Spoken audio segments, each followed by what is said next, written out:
Newcastle Magpie 24/7 and hope it's all good.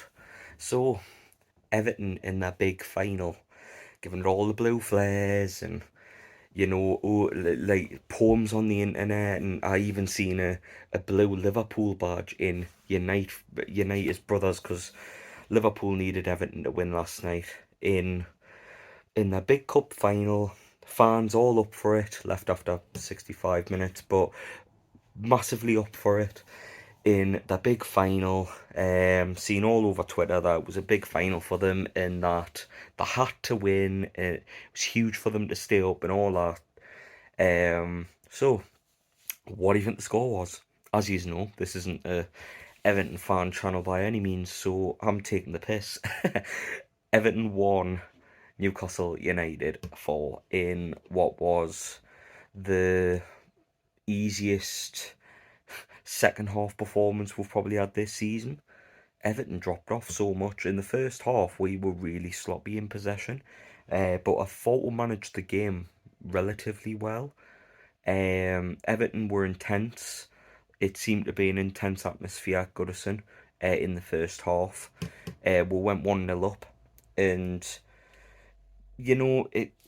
it was just one of them. I think it was like a really even game. It wasn't like Everton were the better were or anything like that. But we'll go 1-0 up and settle the game down going into half time.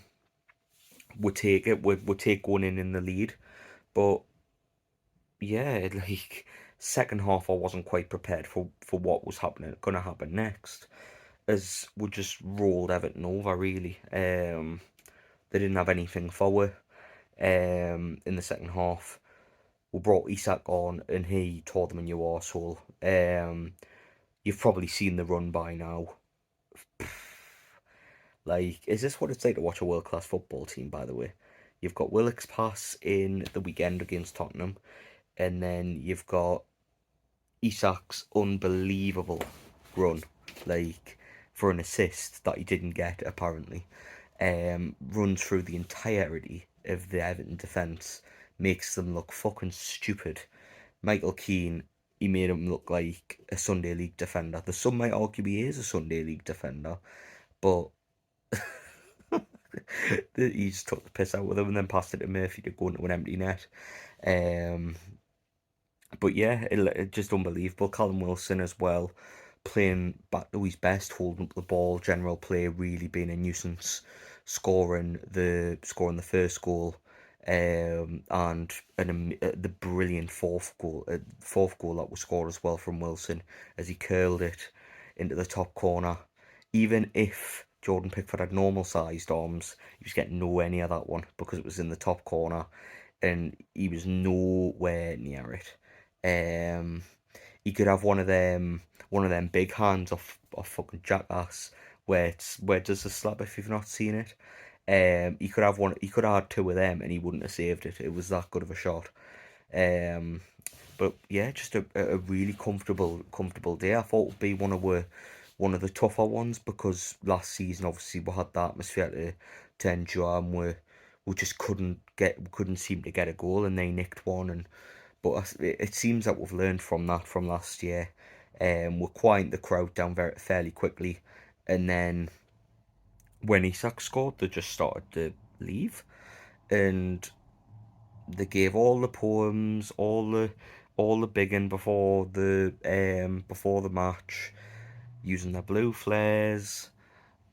It just went to blue seats in the end, as they marauded out of the ground, in an easy second half. And yeah, like usually I try and be nicer to the opposition, but honestly, I really hope Everton get relegated. It'd be fucking hilarious to see Everton get relegated because they just have this thing where it's like they're just fucking horrible. They're a horrible football team, and for the most part, horrible fans. Like there are a couple of nice fans among the Everton lot because the comment on Twitter and stuff showing their class, but for the most part, couldn't see a nicer bunch go down. I hope you enjoy playing Sunderland next season in the Championship, because yeah, it'll be nice to see us go down, because as the chant went to mini arms as we're 4-1 up. Happy days. You laughed at us when we went down. Who the fuck is laughing now? Like, because they give it the big and get the rave on and all that. I'm sure the away end was raving, mate. Sure it was, but just a brilliant performance. Joe Linton with another goal. He's nearly in double figures for the season. Who would have thought that? When the season first kicked off, I certainly didn't. Like, Joe Linton, even though he's like had a massive comeback and stuff, you wouldn't think two goal like scoring nearly 10 goals in a season. It's brilliant from him, by the way. But happy days, good result, and we'll move on to Southampton at the weekend. Who, looking at their results, they have to come to St James's Park and get 3 points. So yeah, big weekend ahead. We'll move on. Great 3 points from Newcastle. 6 big games to go. Obviously, the Tottenham Man United game was a 2-2 draw. You've got Brighton in that You've got Brighton in that on the horizon. Aston Villa a couple of points behind. So just got to maintain the momentum that we've got, and we should be okay. But my man of the match, I'm definitely gonna have to give it to Wilson, even though Isak's amazing run was unbelievable. Like, Wilson, for the whole time he was on the field, I think he played all 90 minutes, just about. Like, he was just unstoppable, and he seems to have two favourite grounds, West Ham and Everton. He's got Since he joined Newcastle, he seems to have a liking for both of those teams. So long may it continue. But yeah, really happy with the result. Really happy with the performance, especially in the second half, managing the game and just as a little bit of a shithousery at the end, bringing Anthony Gordon on, and those Everton fans that were left decided to boo. They weren't very loud because there wasn't many left, but yeah, we'll take it. We'll move on. But yeah, I'll love yous and leaves for now. I'll catch you on the next Magpie 24/7 video. Leave a like, drop a subscribe if you like this one. For more Newcastle content. And yeah, catch you on the next one, everyone. See you later. Ta-ra for now.